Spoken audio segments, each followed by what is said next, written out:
Hey, hello. Balik lagi di channel Spoiler Moon dan kita akan lanjutkan lagi pembahasan dari part sebelumnya. Sebelumnya gue minta maaf karena balik lagi gue jadi budak corporate.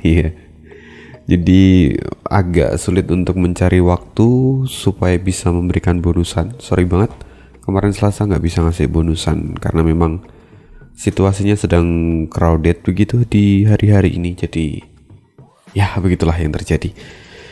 So, thank you sudah stay dengan gua tentunya. Mungkin kalian kalau misalnya mau nabung-nabung untuk videonya, mau kayak langganan 2 bulan sekali pun boleh ya, nggak masalah. Gua nggak memaksa kalian untuk setiap saat berlangganan gitu ya. Karena memang gue juga sedang seperti ini, tapi gue akan selalu usahakan untuk update di hari Sabtu dan Minggu seperti yang sudah gue katakan di awal. Selasa gue akan selalu usahakan untuk bonusan, tapi kalau situasinya memang tidak memungkinkan, jadi gue mohon maaf gitu. Nah, sekarang mari kita lanjutkan lagi ke part berikutnya, yaitu part 223. Di part sebelumnya, akhirnya perang telah berakhir. Song Zhou akhirnya mundur setelah membuat kesepakatan dengan keempat pemimpin wilayah. Hal ini memang sangat efektif untuk jangka pendek, tapi setelah perjanjian itu berakhir, tidak ada yang tahu apa yang akan terjadi. Maka sekarang, mari kita lihat kondisi yang terjadi setelah perang. Part 123. Part kali ini Ane ambil dari bab 1115 sampai 1119. Perang antara Song Zhou dan aliansi keempat wilayah sudah berakhir.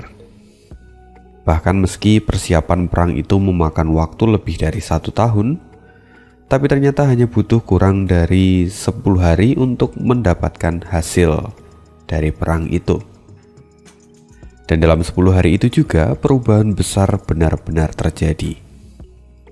Perubahan yang pertama dalam perang ini adalah jumlah korban terbanyak dalam perang berasal dari aliansi keempat wilayah. Sudah sangat jelas. Sehingga mereka ada di posisi yang paling dirugikan. Mereka hampir kehilangan 3/4 kekuatan mereka untuk menahan Bai Liutian. Bahkan meskipun akhirnya Bai Li Jingwei mengakui kekalahan, tapi bisa dikatakan bahwa ini adalah kemenangan yang tragis. Kemenangan dari para gerombolan semut yang akhirnya berhasil menumbangkan sang gajah yang perkasa.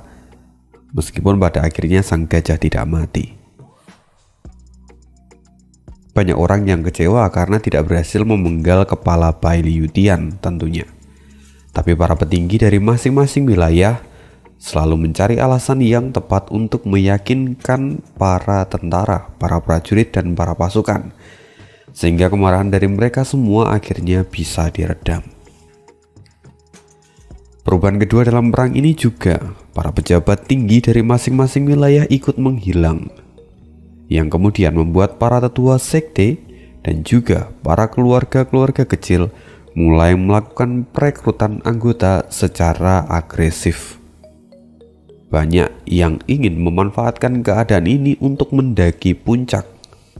Bahkan Luo Meng yang sebelumnya mengalami kerugian besar dalam perang ini pun berhasil mengumpulkan banyak pasukan. Sampai-sampai pada akhirnya mereka berhasil menduduki posisi 3 sekte teratas. Kecepatan Luo Meng dalam merekrut pasukan itu memang benar-benar gila, dan kekuatan mereka kembali dalam waktu singkat. Di sisi lain, beberapa keluarga juga merasa frustasi, termasuk keluarga utama di Nanzhou, Beizhou, dan Dongzhou. Mereka kehilangan sejumlah besar pasukan tentunya, dan ditambah para jenius dari keluarga mereka menghilang bersama dengan pedang suci. Ini jelas menjadi kemunduran besar bagi ketiga keluarga. Kemunduran ini semakin diperparah ketika para generasi muda yang sebenarnya ditunjuk sebagai penerus ternyata tidak melakukan tugasnya dengan baik. Yang pertama, Ouyang Changqing. Setelah dia kembali mendapatkan perintah dari ayahnya, dia malah lepas kendali. Dia benar-benar bertindak semaunya. Dia meminta batu roh suci dan menggunakannya untuk dirinya sendiri. Siapapun yang berani mengganggunya, maka dia tidak akan segan untuk menghajar atau mengeksekusi orang itu. Meskipun pada akhirnya Beiso masih tertolong karena keberadaan dari Ling Yuntian yang pada akhirnya bisa menghandle semuanya. Lalu, untuk Qing Yan sendiri, setelah dia kembali, dia justru menutup mulutnya dengan rapat. Dia memang bukan orang yang egois seperti Ouyang Changqing, tapi dia tidak mau mengatakan apapun yang terjadi pada ayahnya. Bahkan ketika gerombolan massa datang untuk bertanya, Qing Yan meminta 3 tetua agung untuk menghabisi beberapa orang sebagai peringatan. Sehingga pada akhirnya mereka pun bubar dan tidak berani untuk bertanya lagi. Lalu, last but not least, yang terakhir adalah keluarga Murong. Dan keluarga inilah yang paling menyedihkan. Karena setelah kemunduran dari Murongli, ternyata Murongzui ikut menghilang. Kedua bersaudara itu bersembunyi dan tidak ada satupun yang bisa menemukan keberadaan mereka berdua. Sehingga pada akhirnya ketiga keluarga besar ini kehilangan kekuatan utama mereka. Ini adalah momen di mana mereka berada di titik terbawah dalam sejarah. Kekuatan mereka habis dan para pemimpin mereka pun menghilang. Lalu pada akhirnya mereka hanya bisa meniru Shizou. Mereka hanya bisa mengembangkan kekuatan mereka sendiri dan kemudian berusaha dan berjuang keras menghadapi krisis yang terjadi ini. Andai saja Zhongzhou sekarang memutuskan untuk menyerang ketiga wilayah hanya dengan kekuatan ke-9 Raja Pedang saja, maka sudah bisa dipastikan bahwa kemenangan akan jatuh ke tangan Zhongzhou. Tapi rupa-rupanya itu tidak akan terjadi dalam 100 tahun ke depan. Semua itu karena pengaturan dari Baili Jingwei sendiri tentunya. Lalu selain itu, ada juga alasan bahwa Baili Jingwei mempertaruhkan jalan Dao miliknya. Tapi alasan yang paling utama dari semua itu bahwa dia tidak ingin keadaan Baili Yutian sampai bocor keluar.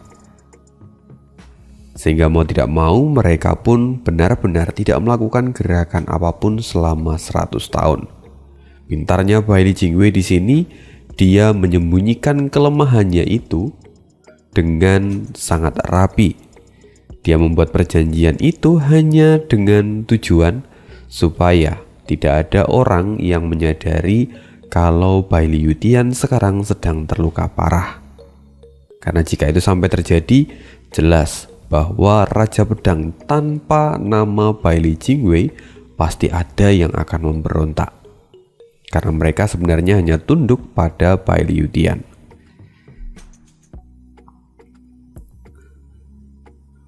Perang kali ini benar-benar membawa pukulan besar bagi Zhongzhou, dan sejak Kekaisaran Bintang Pedang mengambil alih kepemimpinan Zhongzhou, ini adalah kali pertama mereka jatuh sampai ke titik ini. Apalagi dalam 10 hari belakangan, Kekaisaran juga diserang habis-habisan. Kekacauan sebesar ini tidak pernah terjadi dalam sejarah Zhongzhou sebelumnya. Dapat dikatakan bahwa Zhou Fan adalah think tank yang sangat merugikan Zhongzhou. Dia benar-benar berhasil menggerakkan perusahaan dagang Haichuan yang sebelumnya bersembunyi dan kemudian bangkit lalu membuat kekacauan di mana-mana. Dan di pusat ibu kota Zhongzhou, kini Baili Jingwei tengah duduk di kursi kerajaan. Lalu Baili Jingxi dan Baili Sedum datang ke sana bersama dengan seorang alkemi. Perdana Menteri, bagaimana keadaan leluhur? Yang mulia, saat ini saya telah memberikan pil roh tingkat 12. mengambil roh pengembali jiwa. Semuanya sudah membaik, hanya saja apa Perdana Menteri, kata mereka bersamaan.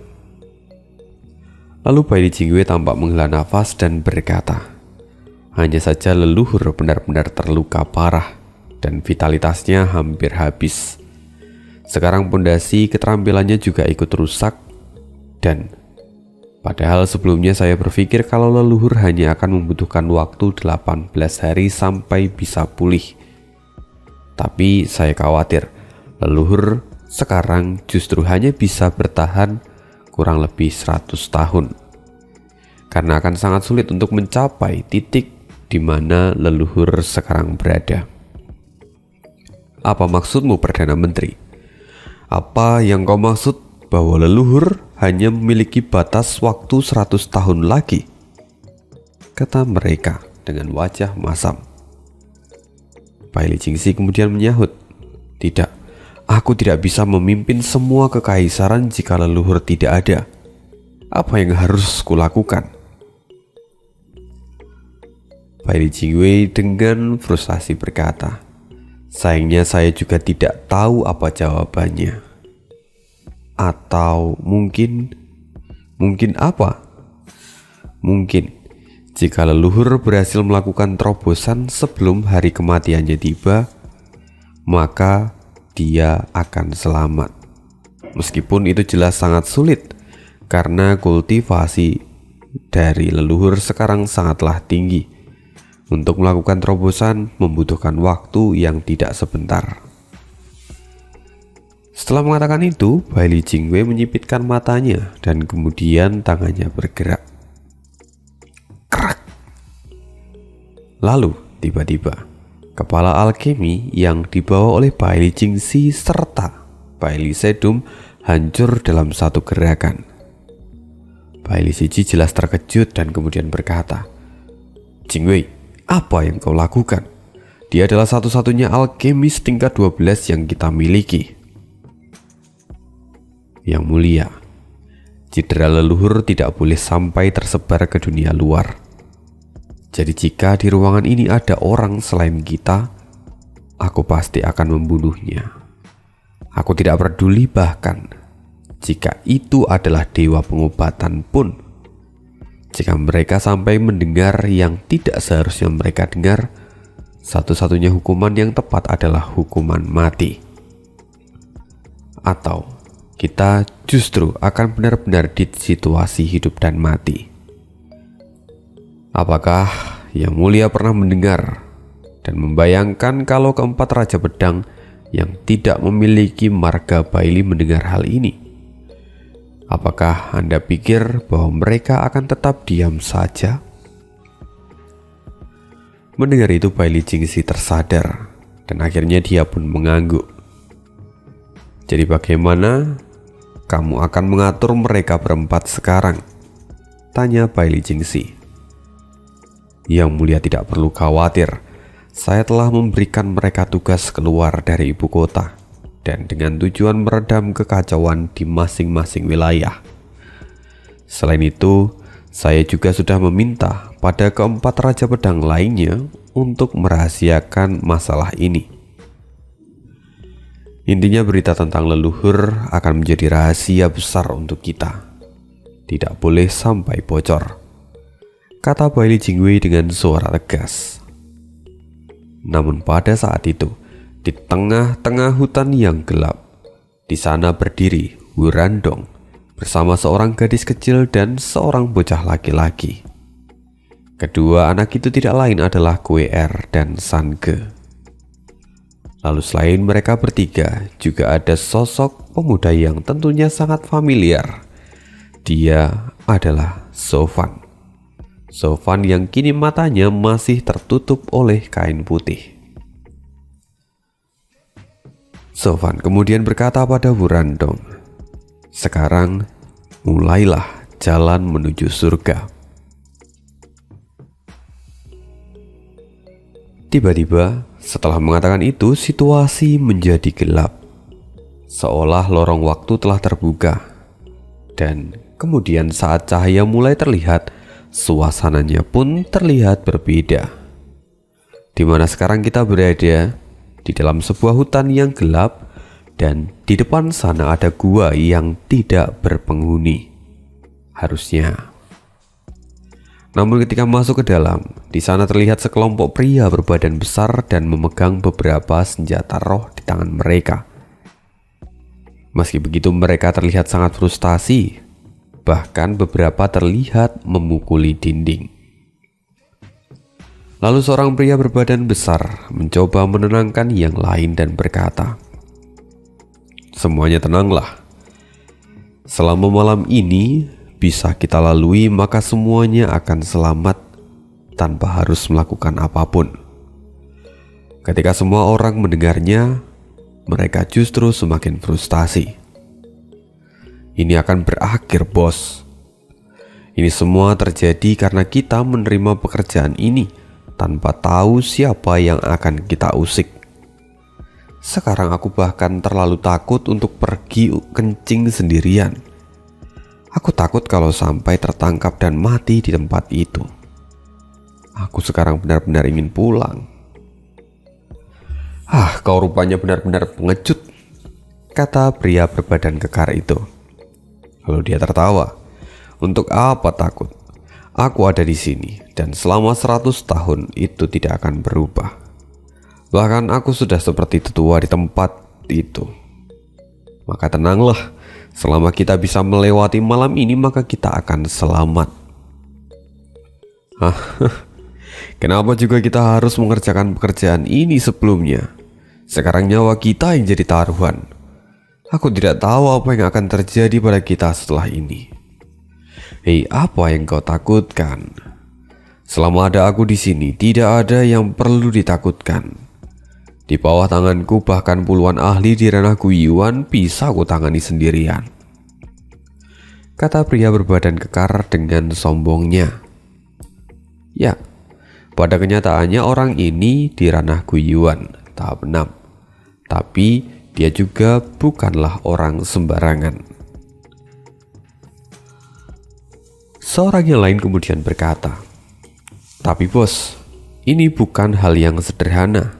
Bahkan jika Anda sangatlah kuat di mata kami, tapi pihak lawan masih memiliki Raja Pedang tak terkalahkan, ataupun Raja Pedang Feiyun. Apakah bos tidak pernah mendengar rumor yang terjadi 100 tahun yang lalu?" Saat itu keluarga Sangguan mencoba mencuri pedang suci dari tangan Raja Pedang Feiyun.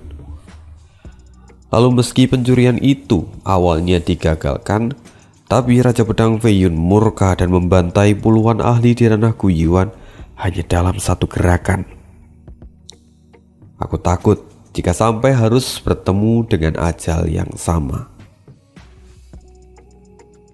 Itu hanyalah rumor. Lagi pula, aku sendiri pun pernah menghadapi 50 ahli di ranah Guiyuan dan aku bertahan sampai akhir, kata pria berbadan kekar itu dengan penuh percaya diri. Lagi pula, Raja Pedang tak terkalahkan juga sudah tidak pernah terdengar kabarnya. Banyak yang berasumsi bahwa Raja Pedang tak terkalahkan sebenarnya sudah mati saat penyerangan di Beizhou 100 tahun yang lalu. Tidak perlu khawatir, sekarang kembali berjaga. Kita akan lalui malam ini dan menyelesaikan tugas kita, kata pria berbadan kekar itu. Tidak, ini buruk. Cepat pergi dari tempat ini. Raja Pedang Feiyun datang kemari, kata seorang anak yang sebelumnya bertugas patroli. Apa? Raja Pedang Feiyun?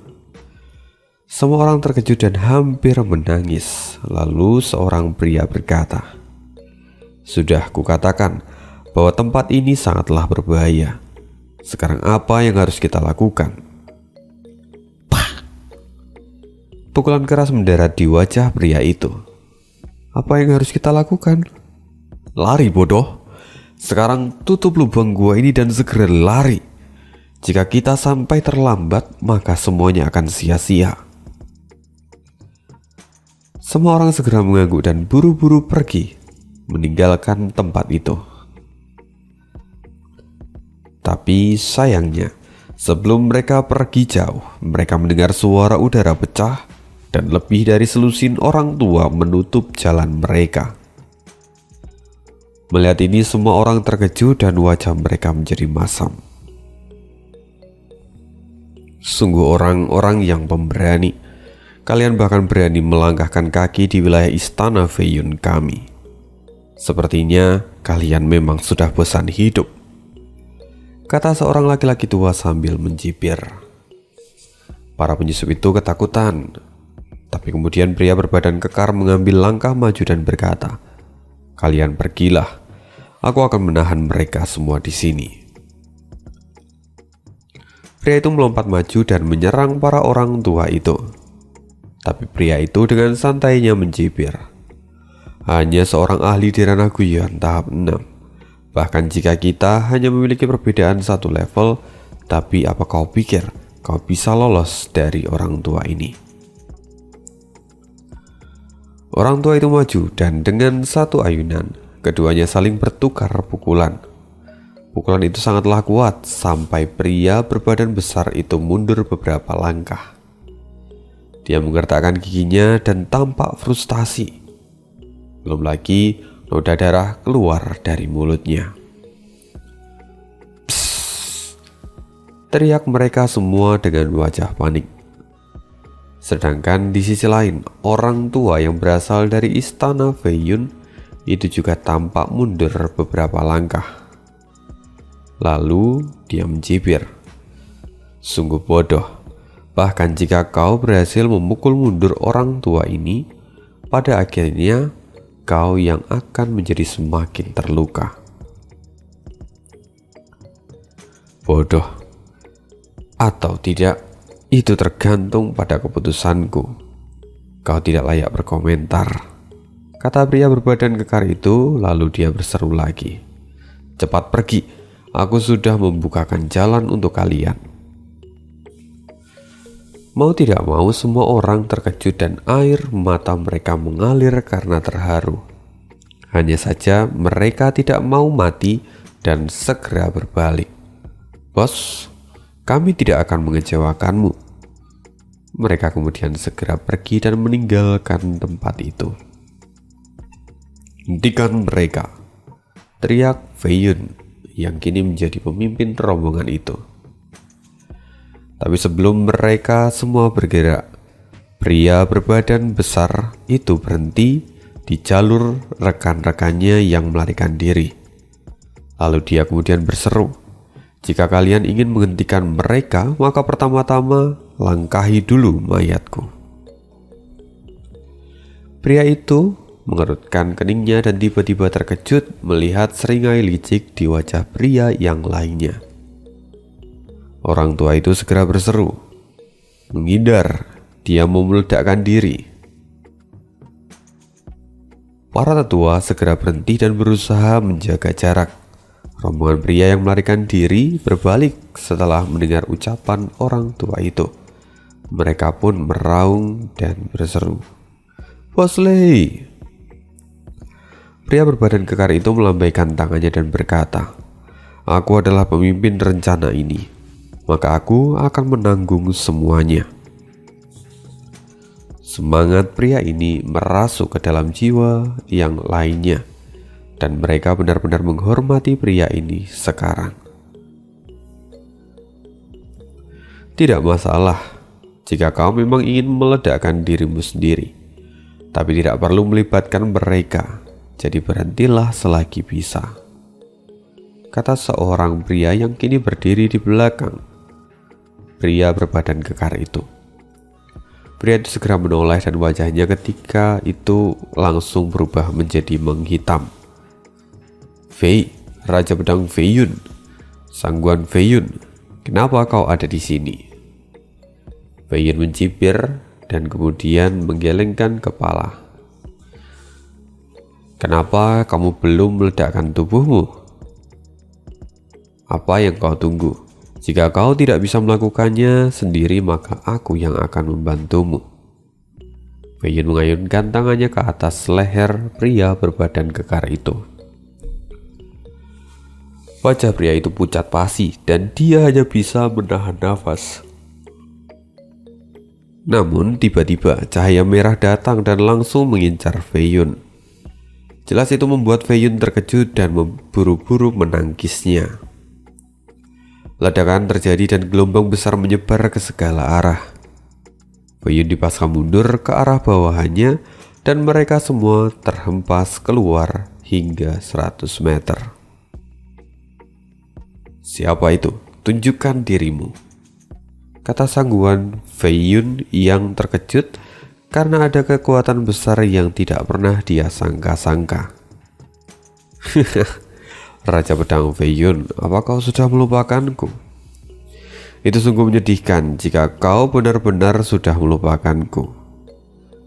Kepulan asap perlahan mulai menghilang dan seorang remaja berusia kira-kira 16 atau 17 tahun berdiri dengan penuh percaya diri. Matanya tampak tajam dan ada token binatang buas di pinggangnya. Pria berbadan kekar itu bisa melihatnya dengan jelas dari tanda-tanda yang ada. Kamu adalah salah satu dari 5 Raja Dharma Kuil, sang Beastmaster." "Ya, itu benar, aku sering mendengarkan panggilan itu," kata pemuda itu sambil menyeringai. Semua orang yang hadir tercengang. Siapa yang menyangka bahwa salah satu Raja Pedang Dharma pelindung kuil iblis adalah seorang remaja? Jika dilihat dari bakatnya, jelas itu adalah bakat yang menjanjikan. Hanya saja mereka tidak tahu kalau pemuda ini telah hidup lebih dari 100 tahun. Selain itu sekarang, pemuda ini bahkan bisa membuat Fei Yun mundur. Bukankah itu artinya pemuda ini setidaknya setara dengan seorang Raja Pedang? Semua orang terkejut dan kekaguman terlihat jelas di mata mereka. Fei Yun menyipitkan matanya dan ada niat membunuh yang merembes keluar dari kedua bola matanya. Namun juga ada kewaspadaan yang terlihat dari gerak-geriknya. Itu adalah hal yang wajar, lagi pula pemuda itu bahkan tidak mengimbangi kekuatannya. Karena itu juga wajah Fei Yun menjadi serius. Sangguan Fei Yun mengepalkan tangannya dengan erat dan langsung berseru, "Tidak peduli seberapa kuatnya aku, di hadapanku kau hanya akan menemui jalan buntu," kata Fei Yun dengan marah-marah dan membuat para bawahannya sampai gemetar ketakutan. "Yah, nada yang begitu besar. Apa kau pikir tuan muda ini masih takut padamu? Sekarang aku bukan lagi seorang anak kecil, dan kau tidak akan mudah melawanku, bahkan jika kau serius. Kita akan tahu siapa yang akan bertahan sampai akhir," kata pemuda itu sambil tertawa. Mendengar itu, tubuh Fei Yun bergetar dan dia juga terlihat bingung. "Tunggu, apa kau mengenaliku? Apa kita pernah bertemu sebelumnya? Kenapa aku bahkan tidak mengingat siapa dirimu?" "Raja Pedang Fei Yun, kau benar-benar sudah tua dan berlupa. Padahal kau adalah orang yang telah berani melukai tuan muda ini," kata pemuda itu. "Aku, Sangguan Fei Yun, telah membunuh banyak orang dalam hidupku. Tapi meski begitu tidak banyak yang bisa melarikan diri dari tanganku. Jika kamu dulu terluka, seharusnya kamu meninggalkan kesan padaku. Tapi aku benar-benar tidak mengingatmu sama sekali. Apa mungkin kau bersembunyi di bawah tanah, di antara tumpukan para mayat yang melarikan diri?" "Ya, itu benar.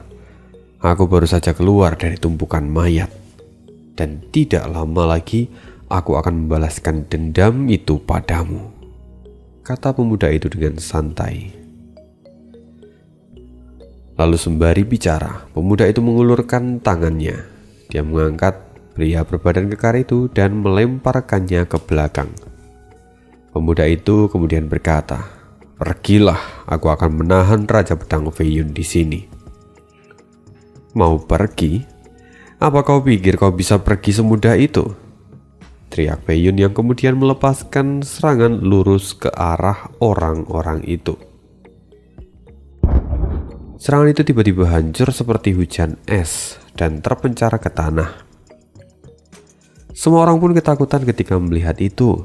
Kekuatan yang sungguh luar biasa dan di luar imajinasi mereka, sampai membuat mereka kehilangan tenaga untuk berdiri. Tapi kemudian, raungan binatang buas menggema di langit dan sosok yang menghancurkan serangan itu ada di depan mereka. Sosok bayangan monster kuno berwarna merah ada di belakang pemuda itu. Dan dia juga menghentikan serangan dari Fei Yun. Fei Yun sendiri sungguh tercengang melihat hal ini. Dia tidak menyangka serangan ini bisa dihentikan dengan sangat mudahnya. Fei Yun mulai memikirkan siapa sebenarnya pemuda ini. Dia sama sekali tidak pernah mendengar keberadaan dari pemuda ini. Pemuda itu kini menyeringai dan melihat Fei Yun dengan penuh ejekan. Raja Pedang Fei Yun, aku tidak melihatmu selama 100 tahun, tapi rupanya selama itu juga kamu tidak memiliki banyak kemajuan. Bahkan sekarang aku bisa menahan seranganmu dengan mudah. Apa kau mau kita bertarung lagi? Aku yakin kau hanya akan babak belur kali ini. Tapi sebelum pemuda itu menyerang, dia sempat menoleh ke belakang dan berkata, "Bukankah aku sudah menyuruh kalian untuk pergi sekarang? Apa kalian tidak mendengarku? Sekarang pergilah, biarkan Raja Dharma ini berdiskusi dengan Raja Pedang Fei Yun untuk sementara. Kalau kalian masih tidak mau pergi, maka mungkin itu akan mencelakai kalian sendiri." Baik-baik. Mereka semua yang sebelumnya terkejut segera melompat dan pergi. Sangguhan Fei Yun melihat mangsanya kabur dan menjadi sangat marah. Dia langsung melompat dan mengejar orang-orang itu. Tapi setelah Fei Yun melompat, pemuda yang sebelumnya langsung menghadang Fei Yun dan melepaskan tegangan ke arah Fei Yun. Alhasil Fei Yun dipaksa mundur dan kembali ke tempat awal. "Hei Raja Pedang Fei Yun, bukankah sudah kukatakan kalau lawanmu ada di sini?" kata pemuda itu sambil terus memprovokasi Fei Yun. Wajah Fei Yun cemberut dan dia tampak marah. Kali ini dia seperti menendang batu yang sangat keras. Dia bertemu dengan pemuda yang bahkan tidak bisa dia singkirkan dengan mudah. Malahan dia yang dipaksa mundur. Kekuatan pemuda ini jelas setara dengan para Raja Pedang. Akhirnya mereka berdua kembali beradu pukulan. Itu terjadi cukup lama karena mereka sekarang memang seimbang. Bahkan setelah 100 tahun, tidak ada yang mau menyerah. Kedua belah pihak terengah-engah karena kekuatan mereka seimbang. Lalu tidak terasa, hari sudah gelap dan pemuda itu sadar kalau pelajaran yang mereka pelajari hari ini itu pasti sudah jauh. Dan Fei Yun tidak mungkin bisa mengejarnya. Jadi pada akhirnya pemuda itu melambaikan tangannya dan berkata, "Raja Pedang Fei Yun, ingat ini. Aku akan datang untuk melawanmu di masa depan. Tapi hari ini adalah perpisahan. Jadi sampai jumpa lagi." Begitu selesai mengatakan ini, pemuda itu berubah menjadi cahaya merah dan langsung menghilang dari opsi pilihan. Fei Yun tidak bisa membiarkannya begitu saja dan berteriak, "Berhenti pengecut. Jangan membiarkan dirimu seperti itu." Sayangnya pemuda itu sudah menghilang dengan cepat dan Fei Yun tidak bisa menghentikannya. Dia bahkan masih belum mengetahui asal dari pemuda itu. Kini dia kehilangan pemuda itu tanpa petunjuk apapun. Lapor. Seorang utusan tiba-tiba datang dan membungkuk, lalu kemudian menyerahkan slip giok dan berkata, Raja Pedang Feiyun, ada pesan dari ibu kota kekaisaran. Sekarang Perdana Menteri memanggil ke-10 Raja Pedang untuk membahas masalah yang berhubungan dengan kuil iblis surgawi yang belakangan ini berkembang dengan sangat pesat di seluruh ibu kota. Kuil iblis surgawi? Feiyun mengerutkan keningnya dan melihat ke arah pemuda yang tadi pergi. Lalu dia bergumam, apa pemuda ini berasal dari kuil iblis surgawi? Katanya.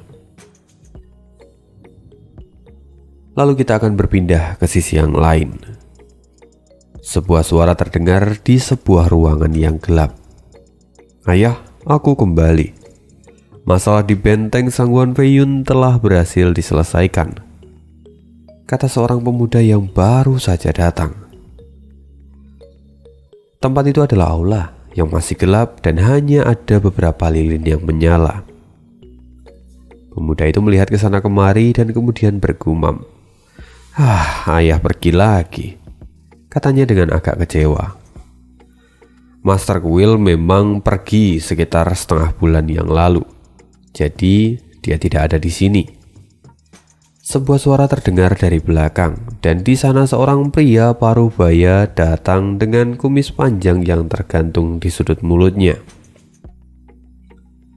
Pria itu berjalan mendekati pemuda itu dan sambil tersenyum dia berkata, Sange, karena wilayah Sangguan sudah aman, maka aku akan memberimu tugas lain lagi.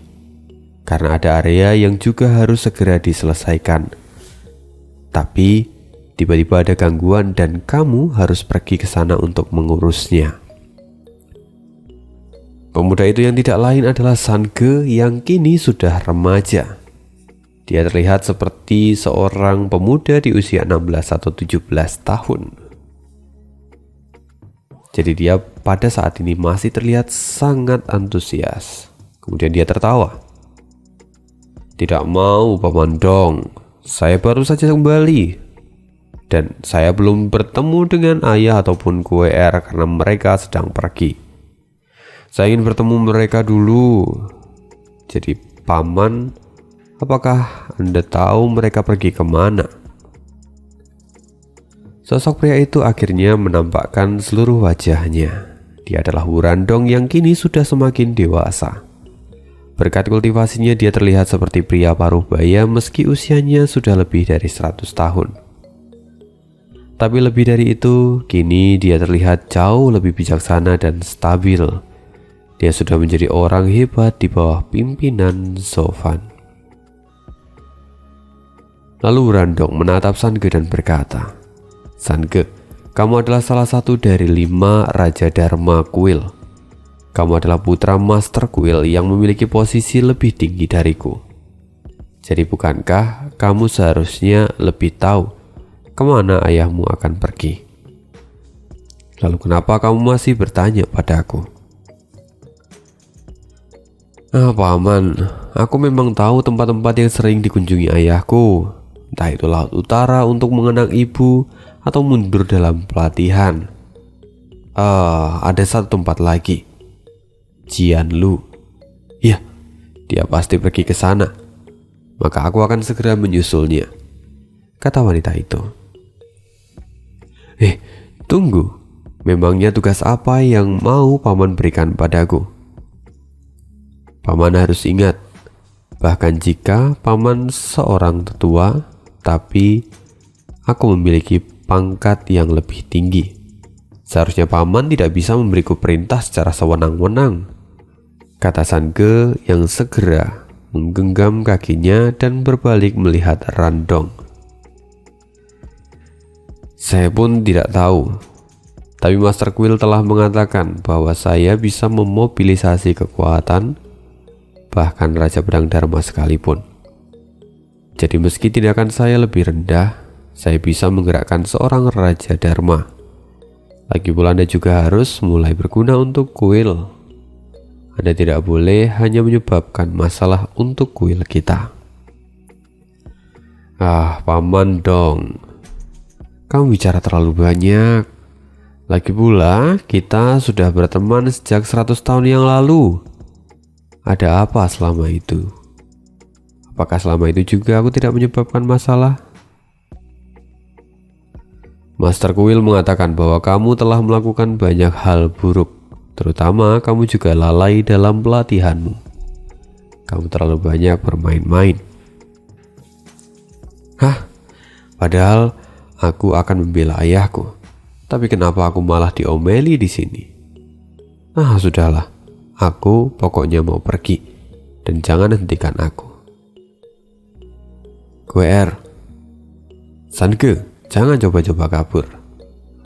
Wurandong segera meraih lengan mereka berdua. Kau ini. Baiklah, mari lupakan tugas itu. Saya akan mengirim yang lain untuk menyelesaikannya. Paman Dong, kamu terlalu baik. Aku menyukaimu. Jangan terlalu senang. Sebagai gantinya aku ingin kamu melakukan sesuatu untukku. Paman Dong, kamu benar-benar tidak rela membiarkanku hidup dengan damai. Mengabaikan keluhan Sange dan tiba-tiba wajahnya menjadi serius. Itu adalah hal yang sangat sulit. Dan Sange, aku ingin memintamu untuk bertanya pada Master Sekte Kuil. Kapan kita akan melawan Kekaisaran Bintang Pedang? Aku sudah sering bertanya kepadanya, tapi dia selalu mengatakan kalau waktunya masih belum tiba. Jika ayah sudah berkata begitu, maka tunggu saja. Ayahku selalu memiliki waktu perencanaan terbaik. Apa kamu tidak mempercayai ayahku? Tentu saja aku mempercayai kebijaksanaan Master Kuil. Tapi aku tidak bisa menunggu lebih lama lagi. Sudah 100 tahun sejak keluarga Wuku hancur. Jika aku tidak melakukannya dengan segera, aku takut bahwa sudah tidak ada lagi yang bisa aku kerjakan nantinya. Aku sudah tidak bisa menunggu lagi. Tapi Master Kuil selalu memintaku untuk merenung dan menunggu. Sange menepuk pundak Wurandong dan kemudian berkata, Paman Dong, tidak perlu khawatir. Ayahku tidak berbohong padamu. Dia hanya memintamu untuk menunggu, karena waktu terbaik masih belum tiba. Bahkan kekuatan kita sekarang juga berkembang pesat dan lebih kuat dari Kekaisaran. Bintang Pedang dalam 100 tahun terakhir wujudnya ya seperti itu. Kelopak mata Wurandong terkulai. Dia benar-benar lemas dan hanya bisa mengangguk. Melihat ini, Sange tidak bisa menyembunyikan rasa ibanya dan kemudian berkata, Baiklah, aku akan menanyakan masalah ini pada ayah. Kamu percayalah padaku. Jadi, aku pergi sekarang. Sange menepuk bahu Wurandong dan kemudian berbalik. Lalu sambil berjalan dia berseru, Paman Dong, kamu adalah tetua tempat ini, tapi kamu tidak boleh melupakan aturan kuil ini. Sesekali aku bisa menyembunyikan kesalahanmu, tapi itu artinya kamu hutang padaku. Setelah itu Sange segera menghilang, sedangkan Wurandong hanya bisa mengangguk-angguk sambil tersenyum. 1 bulan berlalu di perbatasan Shizhou dan Zhongzhou ada sebuah kota kecil dengan nama Juejian. Meskipun kota ini populasinya kecil, tapi itu memang ada di perbatasan. Bahkan jika mereka tiba, tempat ini akan selalu adalah tempat makan. Dulunya kota ini hanyalah kota kecil, biasa tanpa ada hal yang spesial. Seorang pria yang disebut sebagai pendekar pedang buta. Tempat ini perlahan mulai berubah. Pendekar pedang buta itu adalah orang yang membawa perubahan besar dalam bentuk pedang yang sangat luar biasa. Kekuatannya berbeda dengan senjata roh biasa. Tingkatannya setara dengan pedang suci di bawah ini. Tapi lebih dari itu, dia juga dipanggil buta, karena matanya selalu ditutupi oleh selembar kain putih. Kedatangan pendekar pedang buta ini membawa banyak perubahan tentunya. termasuk nama kota kecil yang kemudian berubah menjadi kota Juejian. Itu semua adalah gelar yang diberikan pendekar pedang buta itu untuk kami. Karena itu adalah pencinta senjata roh tingkat tinggi. Bahkan jika di luar sana ada senjata roh yang paling mahal pun, itu tidak cukup untuk dibandingkan dengan buatan manusia. Bahkan banyak pejabat yang rela datang dan menawarkan harga yang tinggi untuk perang kali ini.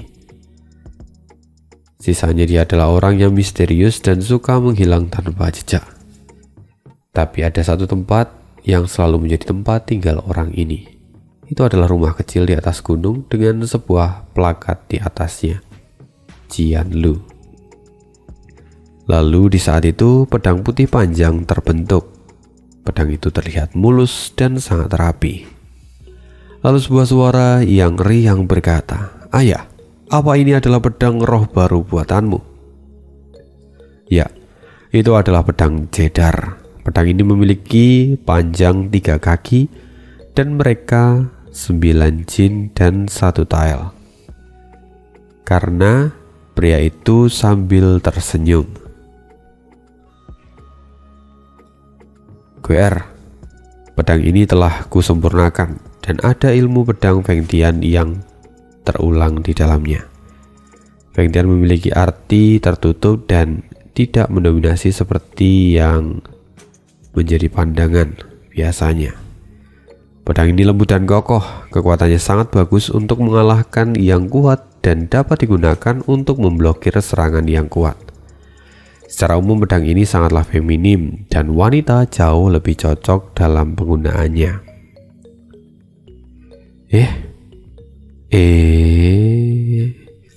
Kata Sofan yang agak terkejut.